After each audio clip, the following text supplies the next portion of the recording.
Welcome to the Hello FirstName podcast. The Hello FirstName podcast revolves around the term personalization and is brought to you by marketing author Rasmus Håvdahl, founder of Omnichannel Institute and Chief Experience Officer at the marketing automation software company Agilic. The podcast is based on the book Hello FirstName. Each episode is based in turn on a chapter from the book, followed by a discussion of the very same chapter with an expert marketing practitioner in the following episode. As always, you can buy the book on Amazon or other bookstores. You can also choose to listen to it all for free on your favorite podcast service. You're also very welcome to download the abstract of the book for free, and all models, of course, are able to download. All downloads are sponsored by Agilic. I'll make sure to put a link to everything in the show notes. But you can always connect on LinkedIn, and I'll be happy to reply and help out. Hello, and welcome everybody to this episode of the Hello FirstName podcast. We've had a few week break, but now we are back in business. And today we're going to discuss chapter 14 from the book, namely tying it all up in the Bowtie of Personalization. But today we're giving it a little twist, since obviously the Bowtie of Personalization is a topic that we've covered before. And we will be giving it a twist of loyalty, that is. So I'm very pleased to welcome VP of Loyalty at Strawberry Hotels, Håvard Hovdahl. Håvard, welcome. Thank you. Thank you, Rasmus. You've been working at Strawberry for some years now. And before that, you were at the consulting side, the dark side, as some say. And you've also been in retail. But in your own words, can you tell us a bit about yourself and your career? Yes. First of all, thank you for having me. So, as you mentioned, I'm now working in Strawberry and been here for almost 10 years. So I actually started my first job within Strawberry as a corporate trainee. So I got the chance to move around within the company and so forth. And as mentioned, I worked as a consultant within CRM with a lot of bigger retailers in Norway and the Nordics. But my background is from travel and tourism and hospitality management. So I actually come from a small town in the mountains of Norway called Røros, which was an industrial town for many years. But somewhere down the road, it changed and became a exotic destination for tourists with a lot of focus on local foods. And so parts of the hospitality genes has sort of like followed me from where I'm from. I had a father that worked within airlines for a couple of years and so forth. So it's tourism has always been sort of like the core of the heart to me. So working with retailers, super interesting, a different ball game. But then this chance came along where there was this corporate trainee position where I learned the ropes and try hospitality from every angle. So I jumped on it, and now it's been 10 years. That's kind of a big thing. What is so special about working within hospitality? I would say, and this is probably the answer everyone would give from every industry, but no days are the same. And people are different. But for me, I would say the main reason is, on the one hand, you get to deliver people's dreams because experiences and travels, that's really sort of like the top of where people can dream and actually go out and do things they've been dreaming of. But on the other hand, there's also interfering with the everyday lives of people. If you're a corporate traveler, if you're attending a funeral, so you have the mix and balances of every range of customers, I would say. If it's the honeymoon to the boring conference or whatever, our role is there to play, not only physically at the hotels or at the destinations, but also in the sense that we communicate and try to cater to the guests or customers, if you will. So there's a dynamic vibe that's always keeping sort of like your heart going. And I think that's the tick that gets hospitality people to love the game. Yeah, I'm thinking not saying that all retail is without emotion, but I think grocery shopping is pretty mechanistic, and you can stir a bit of emotion about what people are having for dinner Saturday night. But apart from that, it's pretty much a matter of convenience. Whereas, at least for me, when I go traveling, and those are the experiences that I cherish the most, and that I have with my friends and my family, and so a lot of emotional stuff there is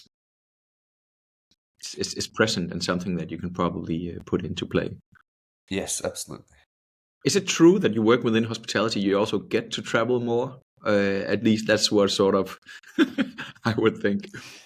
Yeah, yeah, you do, or we are at least pretty spread out in the Nordics. So obviously, it's important to keep intact with the hotels and the destinations we have.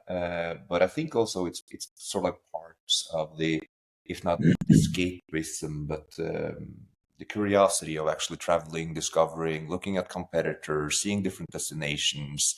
Yeah. There's always inspirations to get somewhere to sort of like Yeah. reach that emotional state you're referring to. Yeah. So having the balances and knowing what's around, I think that's pretty common between people working in hospitality. Sounds fantastic. And then Strawberry. I think a few years back it was known as Nordic Choice Hotels, and now it's called Strawberry. What kind of company is Strawberry? Obviously, it's a hospitality company. You can put a few numbers and words to size and where you are and so on. Yeah, sure. So we changed names from Nordic Choice Hotels to Strawberry May of last year. And people have been sort of like, why is the hotel name out of the picture? And no, it's obviously a central core and still part of it, but we have more to do than just putting heads in beds, because we are now 230 something hotels in the Nordics and growing. But we also have a lot of restaurants, bars, obviously, conference facilities, and spas. So if we were to display ourselves as a restaurant chain, we would be one of the bigger ones in the Nordics as well, or on the same for spas, for instance. And so I would say the change is one, making it a regionally or Nordic brand that comes out of this new ambition of creating a sort of experience ecosystem, but also a payback to our founder, which has this story about strawberries when he was a boy selling strawberries in the town square, and apart from that. So yeah, that's the company in the boring numbers. But if you ask me what is Strawberry, I would say it is a company of passionate people that actually cares for the people around them and the environment, and does a lot of actions to try to balance both what we call people, planet, and profit, and try to mix it up and be a bit different than the competition. Who doesn't like strawberries, by the way? Exactly. I heard you had like a really, really big launch in Norway where there were strawberries everywhere in Oslo all of a sudden. Yeah, we did. Yeah. So that was fun. All right. So the chapter that we're going to discuss today from Hello FirstName is called Tying It All Up in the Bowtie of Personalization. And just on a very sort of broad note, I mean, you're VP of Loyalty, but what is your experience working with personalization, and how does the two fit, if they do? I would say personalization is, you could have sort of like a professional experience in translating it, or you could be just anyone. And as you also share a lot of thoughts around it, it's really in the eye of the beholder how you actually perceive and how you want to be catered to. So me, from a personal level, have my preferences and have a lot of experience on and good and bad moments in this. But from a professional perspective, and to your question, I think definitely personalization is something that can contribute into creating loyalty. But I'm also very much fond of, if you work at a place or if you work in an organization that has sort of like understood the purpose of loyalty, that it is in fact long-term, that it takes time to measure the impacts of it, that you have to invest in it, then you also see that it could be the other way around, that the loyalty also could provide greater tools for even better personalization, because you make customers have a high trust to you, be willing to share more data, be more honest in giving feedback. So from my perspective, it's really, they are really combined and interfering with each other in a positive way. Yeah, so loyalty, I mean, personalization, the personalized experience built from your past experiences and data can help create more loyalty. But the loyalty in itself can also make it easier to do personalization, because you simply get to know people that you see more often better, Yes. and then you collect more data. Yeah, that's a very good point. I never thought about it that way. So the chapter that we're talking about, the Bowtie of Personalization, how you combine the insights with the content. How does that make sense from a loyalty perspective? I mean, I made it as sort of a very generic model. That's how me and my co-authors envisioned it. Does that even make sense in a loyalty world? Yes, absolutely. I think it does. And as every sort of like theoretical model, it takes place from different angles and concepts. For me, for instance, if I were to just like read it with or look at the model without knowing the details of it, I would say that the moment of truth, that's for me working in hospitality, that's when the customer stands in front of me. That's the Yeah, physical place where I can change. But the model is the same because it's actually about when you can meet the people on their premises. It's about what channels you utilize, and so for me, yeah, it makes a lot of sense. Also coming from the hospitality perspective, I would say. that was great. I was crossing my fingers like crazy there. No, it really Yeah, does. Yeah. so we try to make it as generic as possible for everybody to sort of be able to relate to, and to sort of boil it down to what is really the core here. You're mentioning the moments of truth. I remember when we met in Oslo, we also discussed this.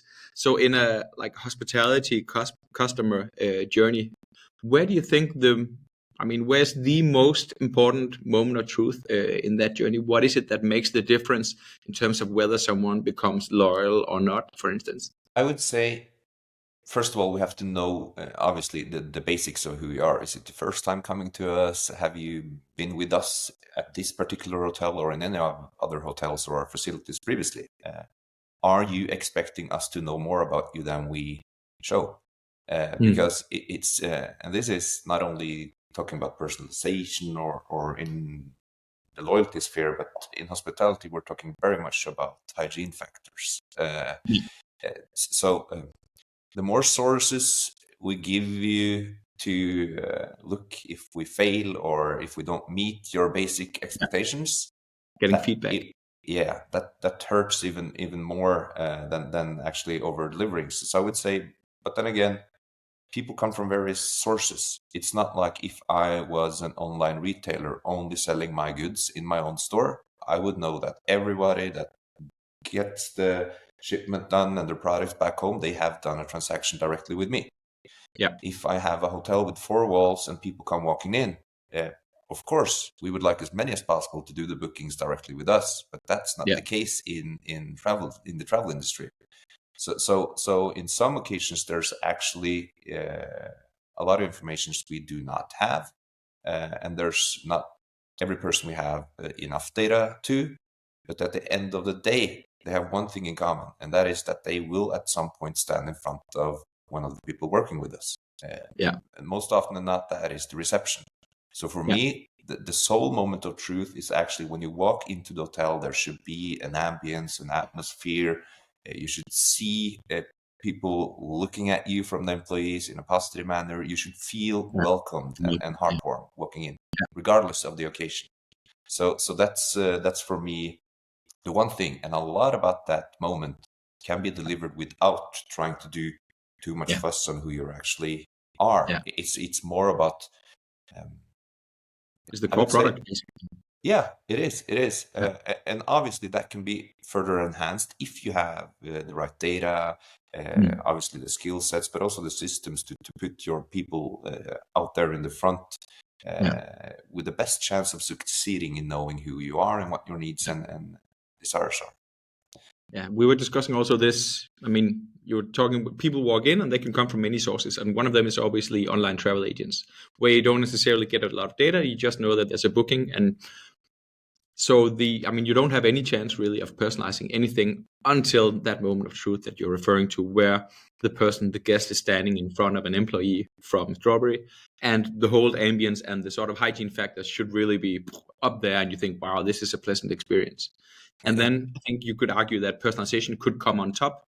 So if you knew this person from before, and if you've, through the experience when they were staying at your hotel, had the chance to delight them to such a degree where they really feel happy, then the next time, or in the communication between this time and next time, you should be able to personalize and add that little extra on top. So when they walk in the door next time, you know who they are, you know what their room preference is, you know which kind of pillow they like, you know whether they use the spa or the hotel and the restaurant or whatever, and that can maybe take it to a next level. Absolutely. And I do think that there's obviously a lot we can do from people coming from online travel agents and so forth as well. And as you're saying, their job stops at our door.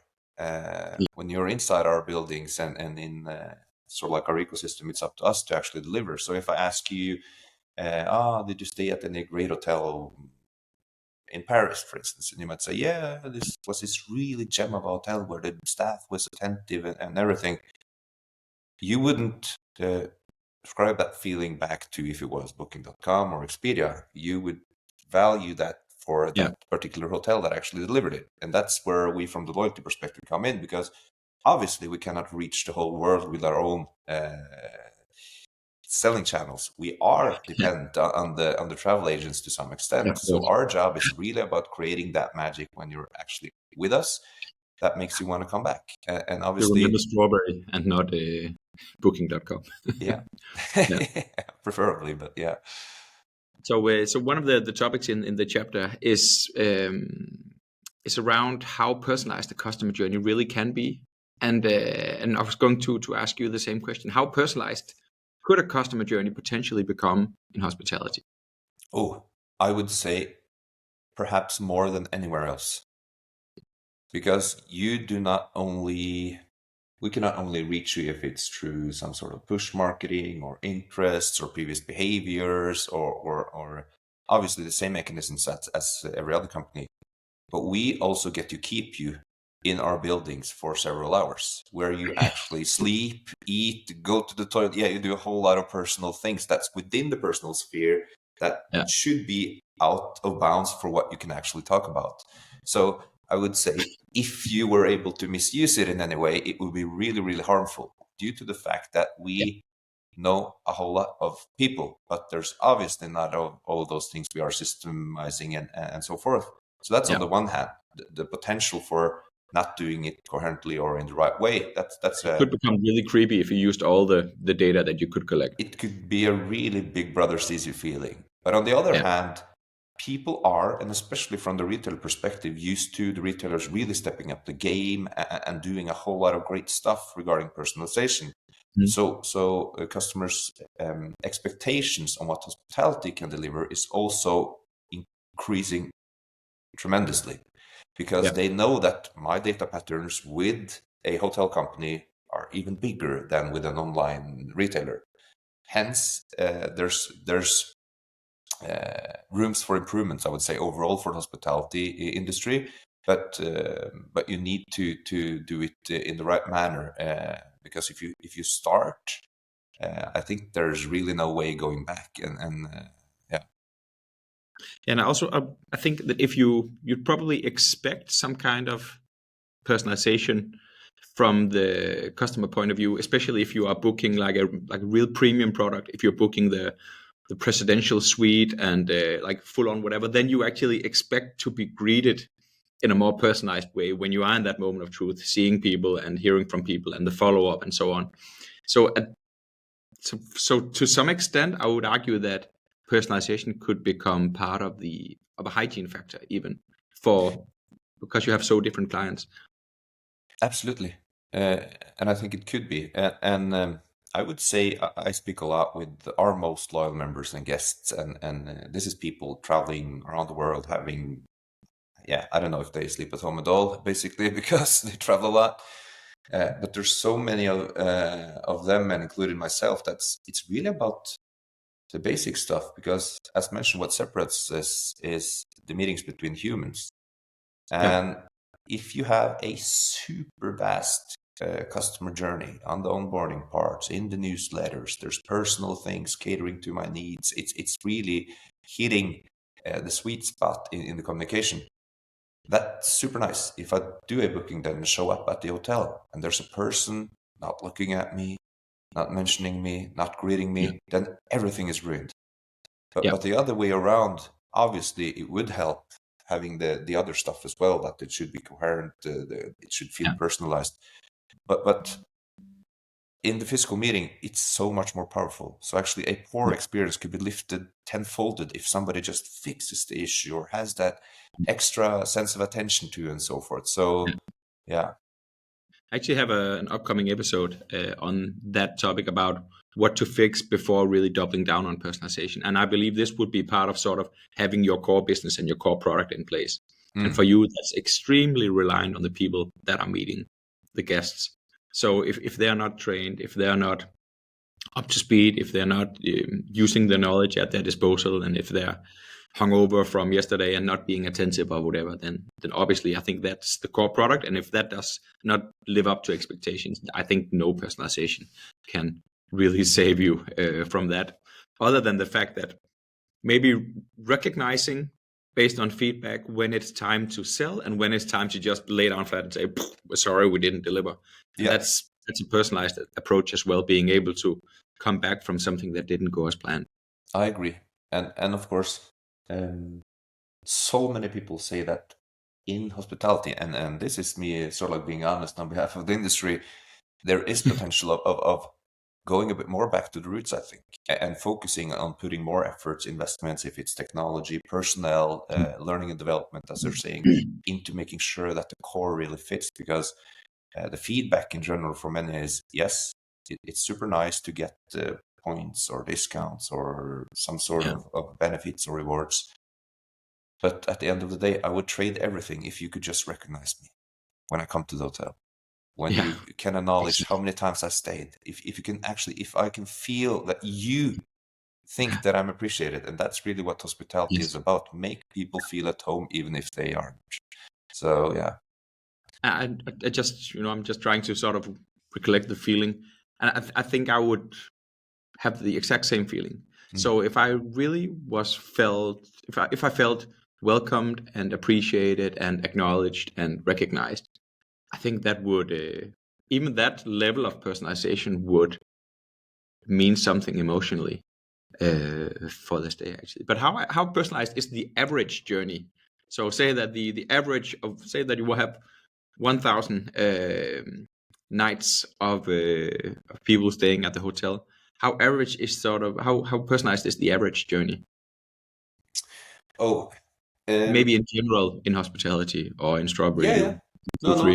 I would say I hope that we're doing a bit better than the competition, but that's something you I would say we have a long way to go as well. You should always strive at getting better. But for the industry as a whole, I think there's very many hotels and companies that does a lot in the core product. But I do believe that tying it together in a more sensible manner, ranging all the way from how you try to inspire people or create engagement or nudge them to become relevant. If it's launching a new brand and putting yourself on their mind maps, or if it's so I think the consistency and the coherence between the different parts that you actually show in your model, I think that's where the lack of focus comes in. Because obviously there's a traditional way of looking at communication, marketing automation, and that's the marketing perspective to sell and so forth. But for me, talking about personalization and tying it together with loyalty, that's more about shifting the focus towards the people receiving it and looking at it from creating long-term value and getting to build trust and get the data points in return, so that you can even fuel that wheel even further. So I would say that there's so many great examples within the industry, but on average, there's a way to go in connecting it and tying it together. But then again, as mentioned, there's a lot of the people walking into the hotels that we do not necessarily cater to when it comes to the communication, if it's through travel agents or if there's walk-ins or whatever. So fixing the core task that whoever shows up in front of you, you should have really skillful people and routines and flexibility. People should be feeling the autonomy to actually cater to you. That's super important. But to really excel, you need to have more personalization also if it's on your websites, if it's through the newsletters and so forth, because people are in fact becoming spoiled, watching or streaming television or doing shopping with the online retailer, and that experience is also coming into our parts of business, I would say. Okay, so a few things you're saying there, if I can just see and I can reflect it if I got it right. So I hear you saying that if you have the full customer journey, then parts of that will be obviously sort of marketing related and about selling the next whatever, the next stay, the next dinner, the next upgrade or whatever. But really when the core experience is, and where the common denominator for all your guests is that they go to the hotel. So if you could cater and use personalization more during the actual stay there or during the period around the stay, so you could enhance that experience. So it's not so much about necessarily selling the next night. It's about making your existing stay as pleasurable as possible through core services and nice people meeting them and so on, and a good ambience and a good core product, but also maybe adding personalization to increase that mix, to increase the emotional loyalty, and then people will be much more susceptible to actually get back and rebook at the hotel. That's sort of what I'm hearing from what you're saying. Correct. That's a nice summary, and obviously good experiences that are delivered correctly, that's the best selling approach you can. And there's tons of opportunities of doing upselling when you're even at the facilities, and it can be done in a really natural and well-fitted manner as well, forcing people to visit you again. It's really about them wanting to come back again and doing whatever it takes to get there. So, and there are plenty of examples of the opposite. I was staying at one of your competitors once, and I was wrongly charged with a bottle of wine at the restaurant, and they charged a bottle of wine on my company card that we didn't have, and the restaurant people weren't entitled to do the refund. So it came into a very long process, and I was on the company card, and I couldn't have this expenditure that I didn't have, and they handled it so poorly. So coming back to hygiene factors, if people are battling with that, then I would say going to personalization, it's not going to fix it really, because that was such a poor experience. But there's a gap here, because we were talking about how personalized it could be, and that could be fairly personalized, and then the average is obviously below that. What is causing this gap? What are sort of the three main reasons you think for there's a gap between the average experience, how personalized that is, and how personalized it could be? I think one is more there's as you know, there's no journey that is 100% replicable to another, from one person to another, obviously. But there are some patterns, and there are some segments, and there are some customers that you can in fact try to do the same. And there are some touch points within our customer journeys that everybody will touch at some point. So it's real about finding those key elements, more like a service or loyalty blueprint somehow, where you know that you can excel and that you can do something great. But then again, it's really fragmented, as mentioned. So I would say, number one, it's making sure that at least your own channels in the digital world, if it's the websites, the communication, marketing automation, and those aspects, are in sync with what you actually send people into. And make sure that the discrepancies you have between them are aligned, and that you know that where to push for the motivating factors and where to actually perform on the hygiene factors. And then there's always in service the chance to at some point surprise and delight, or bring some sort of added value. We had that as a topic actually in an earlier podcast with Matt Johnson. He's a neuroscientist. He was saying that the thing about serendipity, if you can give people an experience that was unexpectedly good, then they really remember it. And I think actually personalization could do a thing there. You could put this into system, and this random act of kindness that people don't expect, but it's a little extra that you didn't expect. I agree, That's and that's my third point. I would say that you can do those things, but you should then empower people of doing them in a flexible and adapted manner, because obviously you need some tools in the shed. But if I use the same mechanism towards you, it won't end up being a surprise anymore at some point. It will be an hygiene factor that would, for us, drive up the cost. For you, if you come to one of the hotels and we actually do not deliver, you're like, what did I do wrong this time? Because that pillow I got last time that was red, it's not here anymore. So what the heck? What have I done wrong? So it's really about making sure that the link between actually what is expected and what can be surprised and delivered and done on that end is you have a tactic or you have a strategy for it, but not overdoing it, because then you're stuck again.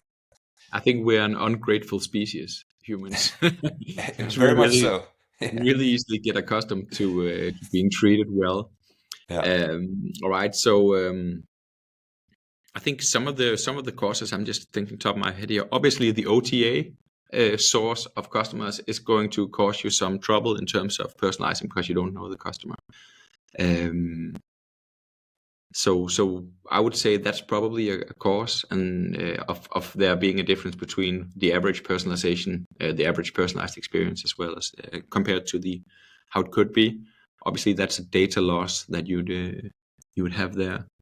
And maybe also what I hear you saying is that people are maybe looking too much on the tools and what the tools do, instead of looking at the customer journey and where really to focus. So what are those moments where we should, I mean, just because you can send personalized newsletters doesn't mean that that is the place to double down with personalization, and that will give you the most impact for customer loyalty. That could, from our conversation here, I'm sort of thinking that the stay and the period around the stay at a hotel of yours would be the place to really double down on personalization, including equipping the frontline staff with knowledge and insights on, okay, so who is Rasmus? He's been here before. How many times did he come here? And really trying to sort of level with me at an emotional level. I think that would be maybe my small conclusion on our talk here. You're right, and but then again, the OTAs, it's a huge opportunity as well, because you actually get an influx of people you potentially couldn't reach on your own. So you have to do the job on site and in the aftermath as good as possible. But I would say also maybe thinking data collection into that first meeting. So it's first time you meet someone who booked through an OTA. How can we, in a gentle way and not without being too nosy, how can we get some information about people's preferences and how to make the stay as comfortable as possible, and then deliver on that? I think that will be boom. That will make me come back and book directly next time. Definitely, sort of like a second visit strategy. But I would say at the end of the day, there are frequent travelers. Some travel more than others, but on average, in the Nordics, people stay at the hotel 1.3 nights a year. While we also talked briefly about retail or groceries, I do believe that the average Nordic person goes to the grocery store more than 1.3 times a year. Oh yes, I hope so. Yeah, yes. So transaction frequency or the number of visits or whatever you call it, it's much higher. At some level, it will be more relevant to get information about someone I do something with more often than with hotels. Yeah. But then again, we have also the magic of being inspiring and creating lasting moments, or delivering something you're looking forward to, planning with others.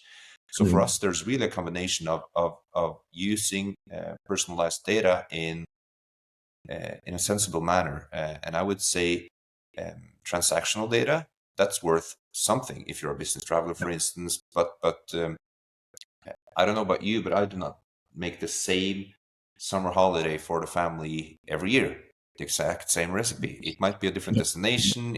It might be different stuff. So using transactional data on the low frequent volumes, that could be a trap. But then again, the preferences or my expectations or what triggers me of inspiration, if it's beaches, mountains, I don't know, but getting those data in and using them in a sensible manner towards delivering personalization, that's where the magic happens, because at the end of the day, 1.3 nights, that's very low. People's dreams. Yes. So I think to increase that frequency, at least for the low frequent travelers, that's you need to hit some sweet spots. And I think that although you don't have that much data, there's a lot of things you can do. So we're working a bit with that, both testing, using control groups, and seeing where can we be more inspirational versus where do you actually just want the bread and butter delivered to you. So you probably have a fairly polarized sort of frequency of people. So you have business customers, not that many, but coming there a lot, and then you have a long tail of people staying 1.3 nights a year. Absolutely. And sort of that must be, I'm just thinking out here, that must be one of the core insights, finding out who's who in that spectrum in terms of value-based segments. Yeah, it really does. So that being said, we are within our loyalty program now. We are soon becoming 3 million members, so we reach 2.7 somewhere now. And that's really helpful because we actually get to track some data better. We have the chance of communicating to you and so forth. So, and the hotels and our online channels is doing a great job, sort of like fetching that and making sure that we have that in place, because that gives us also the chance of viewing at our membership base and that long tail we're referring to in a different way. So without disclosing too much, obviously we have been working a bit traditionally from our end as well, having points as a mechanism, the transactional elements. We've been having rewards and benefits that you qualify for. There's been some elements of surprise and delight, but perhaps not enough. But also going back to why we changed from Nordic Choice Hotels to Strawberry and putting sort of like the whole experience more in the center of it means that we would also add or change a few of the mechanisms from our side and looking more at your total engagement with us rather than only viewing your transaction with us. Because you might be the most loyal person that always reads our newsletters and think that it's great, or you answer to surveys and you do a whole lot of things, but you never get rewarded for it. So that's one. Perhaps you should, perhaps you shouldn't. But the 1.3 times you do a booking, it always with us, you're 100% loyal. But then again, that's us measuring you sleeping in one of our beds. But from all I know, you might go to Villa Copenhagen to eat lunch, or go to Admiral in Copenhagen to have a beer, or our ecosystem.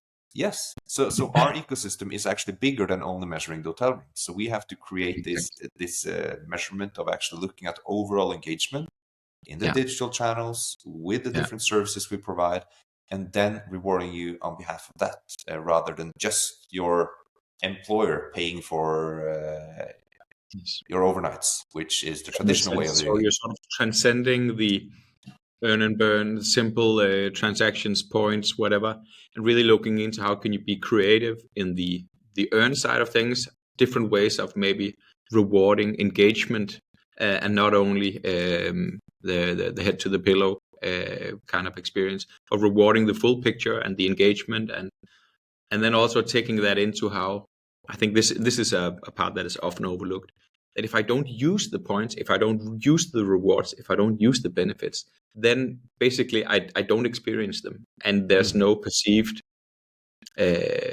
benefit from my end. That's how it goes. I'm sorry to point out at Scandinavian Airlines, but I never used any of their benefits, and because I couldn't figure out how, and they failed to tell me, and the points amount to almost nothing. So they mean absolutely nothing to me. Whereas if I was rewarded with, I don't know, even a drink at one of your bars, or small rewards, small benefits, small surprises that aren't necessarily just one extra night out of 10, one private night out of 10 that my employer paid. I think there's a much broader net there, being creative and doing on-brand rewards that people actually take care to redeem, and thus they get the emotional feeling of being catered to and having a personal experience. Definitely, and I'm being a bit nerdy about loyalty and loyalty programs as well, obviously. But I think I've sort of like placed the correlation towards personalization here, because it's central point. But I would say in general, it's becoming too many programs. It's becoming too complex to understand, or it's being too spread out, thinly so. That makes it even harder for customers. And interestingly enough, in the Nordics, it's even worse than in other parts of the world. So on the one hand, some numbers on that for a report that Mando Connect is doing, and it's terrible. I can spill the beans here that Denmark is, at least Denmark, and I think Sweden, Norway is somewhat the same. People are happy to sign up for a loyalty program, but also they're fairly disappointed in what they actually get. Yeah. So what's that about, basically? Because everybody wants to have a loyalty program because they've heard so many things about it. You have a member base and or you have a newsletter, or you can get some data, but you need to have a plan and you need to stick to it. And what's the core purpose of doing it? But sort of like zooming out and looking at the Nordic people at once, it's not easy to cut through the grapevines, so to say, in how it's become. And knowing that, in fact, if it's in the US or in UK for that manner, they're a bit more transactional or coupon based, or I get this and it's a discount here and discount there. I do believe personally, I don't have any data to look into it, but the emotional parts and actually feeling that it brings added value, I think we're a bit more picky on that in the Nordics. But then watering out those levels, becoming members of a whole lot more programs, being a bit more unfaithful on who you do the purchases with, it really makes the mix of both personalization and how you rate the loyalty programs a bit gray. So you need to stick out, and you do need to do things a bit differently in the years to come. That's I've been giving this actually a lot of thought also, and I think I agree with you. I think some of the problems, or one of the problems, relies in the fact that we have fairly small customer databases in the Nordics. So, I mean, you'd find Hilton loyalty rewards boosting 100 million members or whatever. I don't know. I don't have the numbers, but I mean, we don't operate with that kind of scale here in the Nordics. I mean, 3 million members in the Strawberry loyalty club. I think that's a pretty sound number. That means that you can actually get you can pay salaries with the added value in CLV that you can get through personalization or by getting the hygiene factors up to par. So that's check on that. Then I also think I'd like to think that we are in the Nordics as emotional as Americans or whomever, but somehow we're just not at a point from a loyalty manager's perspective where we're tapping into that. It seems like people have a hard time imagining more than the transactional earn and burn, get one night for every 10 that you stay with us. I think so. There's an imagination thing. Maybe also there may also be a technological thing that is keeping us from that. So people struggling with data and execution systems and personalization platforms and such. Yeah. But I agree. But at the end of the day, I think it's try not to do everything at once. Obviously, it's hard to understand personalization. There's so many things I do not from the theoretical perspective, or haven't even tried myself. Within loyalty, the same. There's hundreds of things you can do, and there's more players doing a lot of stuff. But I do believe that put your head out, try things a bit differently, and deliver on the core issues. So you're referring to the airline there. Yeah. Obviously, their core customers that's been holding their program up for years. They're sort of like core community, the people sitting in row 1 to 18, forcing their feet into the aircraft first. That's been a core segment, and they understand it. But what about the rest of us? And especially you're referring to that long tail of people. If you want to become more relevant, you need to do something to stand out. So I do believe, and that has to do with not only look at the purchases, but look at what drives engagement and how you actually deliver engagement. Yeah. So So are you measuring this on CLV? You were mentioning the control groups earlier. Are you? Can you tell us a bit about how you are working to sort of measure this? Yeah, obviously we work with CLV, but how can I say the limitation of that is keep your glasses on for 3 years and let's see if it has an impact. No, it's a more running basis than that. But you don't know if you will come again. Yeah. So no, So you have obviously the churn mechanisms and CLV and so forth,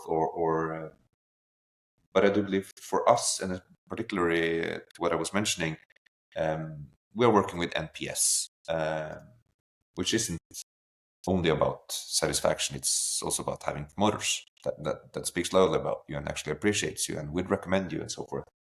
So working closely with that, it's super important. So we fetch information, ask people after they've stayed with us or visited us, is there anything we could have done better? We make sure to answer back if it's the hotel manager that does it, if it's us centrally, or make sure that we have that feedback loop well implemented. But for the sort of like the KPIs and then going more into the engagement parts of it, you can do it super detailed, but you can also give yourself or set up some zeros and ones to actually see, is it a yes or no? Is it a thumbs up or down? Because for me, people are asking, oh, how did you perceive this? And I might get lengthy surveys. Or at the airport, I might just get that red to green smile on the face. And for me, it cuts it. And I guess for them as well. Thumbs up or down. So yes, there's so many things you can measure, and there's so many things you do not have time to measure. So coming back to that again, yes, CLV and more like the generic loyalty metrics is super important. But I'm lucky because I work in an organization that actually believes in loyalty and the long-term effects of it. But then again, so you don't have to justify every single initiative. No, no, I won't say so. But of course, if we have some crazy ideas, we need to look at some sorts of ROI, and it's really hard to say that no, but in 10 years' time we'll get the money back on this. That doesn't work. We're in hospitality. Every unsold room is a loss of opportunity. So we actually need to be quite close to that as well, and then working closely with the hotels or with the restaurants or whatever, and looking at the impacts of it and measuring differences and trying out new ways. Like during the pandemic, it went quiet mostly, at least in our industry.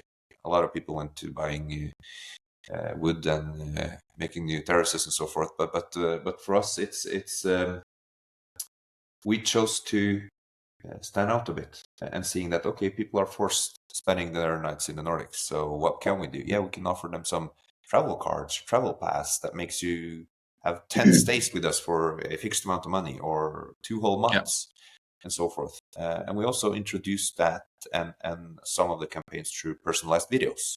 So that's using more the generic metrics like your first name, your membership level, your favorite hotels and so forth. Talking about surprise, I think personalized videos is still something that will surprise most people. I agree. 100%. And obviously getting information through videos also with a small sense of hitting if it's only your name or a few transactions or some details that are generic enough not to be spooky, but also personal enough for you to feel appreciated. Then it brings a whole lot more than just people spamming with newsletters, because I said to myself, there's plenty of that. Yeah, it is. And before speaking with you today, I said that I think not only in our industry, but everywhere, people need to take a bit of responsibility for how much do we actually send out. Looking at my commercial advertising folder in Google, I think it's a couple hundred mails per day.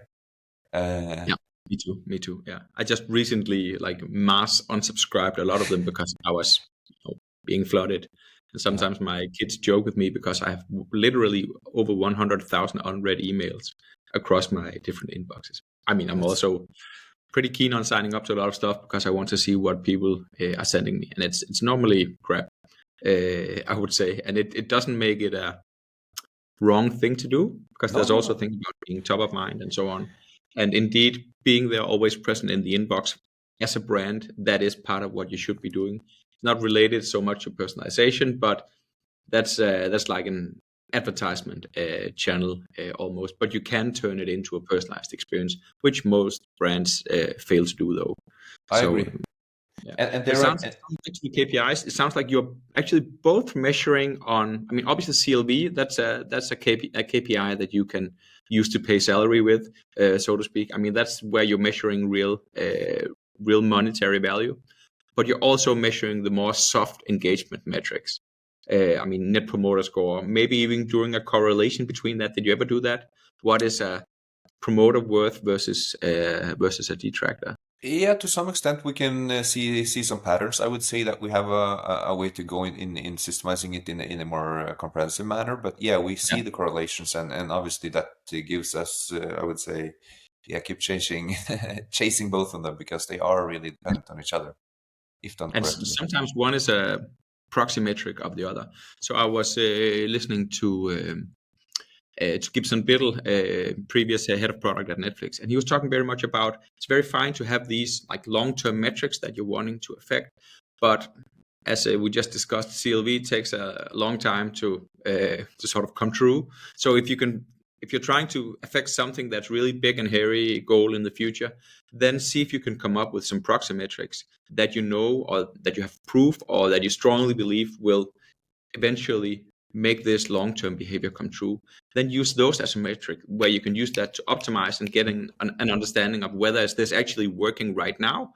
And if we believe that is the case, then we have a firm belief that this will also materialize itself into long-term CLV in the future. I think that approach for me makes really good sense, and NPS could be one of those. Absolutely. That's a very smart way of attacking it, I would say. Yeah.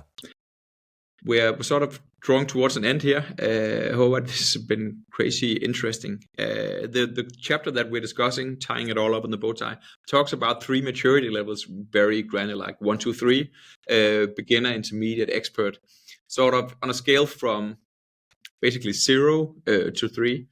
What would you say the average maturity level for personalization is within hospitality? I would say, at least looking at the industry and then viewing it from the industrial players, I would say reaching into the intermediate level, or at the number 2, I would say on average on all 3 aspects. But then there are definitely some outliers that does a whole lot on some parts of it. Yeah. That stands out, especially from campaigns. I would say that's where, speaking about flooding emails, I think also hotels does a lot of sort of like screaming discounts and doing too much of the generic information to everyone, knowing personally that you actually have a whole lot more data that could be altered and better equipped. So I think that part of doing the campaigns on a more mature level, that's one place where the hospitality industry in particular could get even better. Especially knowing that the number of transactions is rather low on average. Hence, look at different mechanisms and play more towards inspiration. And then for loops back to marketing automation as well, but that's where I think people's expectations will increase in the years to come, due to the fact that you actually put a lot more data back to a hotel chain or someone you stay with and buy online with than you do with someone you just pick up something from, for instance. So, but it's on an intermediate level, I would say, on average. So maybe with what we discussed, potential in the physical meeting or during the actual stay with people that meet you and talk to you, informing them, equipping them with the insights. Yeah, definitely, and that's where you can have those easy mechanisms in place to just do it, and so I think on average it's getting better. It's being more invested in. I would say the travel industry is perhaps also where loyalty programs and the first steps of personalization started once back, and then there's been some evolution coming out of online retailing, and a lot of those things are now coming back because the traditional players, hotels, airlines, so forth, has also moved into that parts of. But I think getting those parts together could create some future magic, and I think that hospitality has the chance of really excelling in it, because you have more data, you have more physical moments to play with, you have people longer with you, so as you're saying, getting to know and use that correctly, that's super interesting. Right, to end off, thank you. What's your own favorite example of personalization that you've experienced as a consumer or customer? I'm just obviously I certainly have some things I'm picky about as well, but for me it's actually about those easy, unexpected things. But for me, it was actually, and could have been anywhere else as well, one of our hotels. So I went there end of the week, a different city than I stay with. This was in Stockholm. Came to one of the hotels late in the afternoon, spent the whole day in meetings, and planned to stay there for the weekend. So came into the hotel room in the afternoon, walked by the reception because I just logged myself into the self-service stations, thought that I need to test the products and so forth. And then just walked by the receptionist, said hi, and went up to the room. And there was a few hours till dinner, so I strapped my joggers on and went for a run by the reception and out there, and coming back an hour later or so. Then the receptionist, once again, when I go past her, just nods and say hi. Come up to the room, and there's a small bag hanging on the door. Inside it, there's a green apple, a small bottle of water, and it's a note saying, "Hope you had a nice run." Wow. Yeah, for me, that was really hitting the sweet spot. Because not only has the person see or greeted me, but she's actually done the effort going into the system, seeing that this guy actually used the self-service station. Yeah. She has looked at what room I'm at. She has paid attention, actually viewing that I have been out running, and then fixing it all until I come back. And obviously not herself. She has had some colleagues going up there, fetching the green apple from the kitchen, tapping the water into the bottle, and so forth. So for me, this example is attentiveness, people having the autonomy to do the correct things, having the knowledge to view the systems, being contextual in seeing me on site, and then again, just putting a smile on the physical parts of it as well, making me feel well. Yeah, and it feels like something you wouldn't expect, so it's a surprise as well. Exactly, and not costly. It's a green apple and some tap water, but for me, it was the best thing I've ever gotten. Much better than whatever points in your loyalty account. Cannot recall how many points I got from that state, to say it like that. So yeah. And we're talking about it now, so the fact of that alone is pretty tremendous. All right, Håvard, I think we are towards the end. Thank you so much for discussing this with me. This was very, very interesting.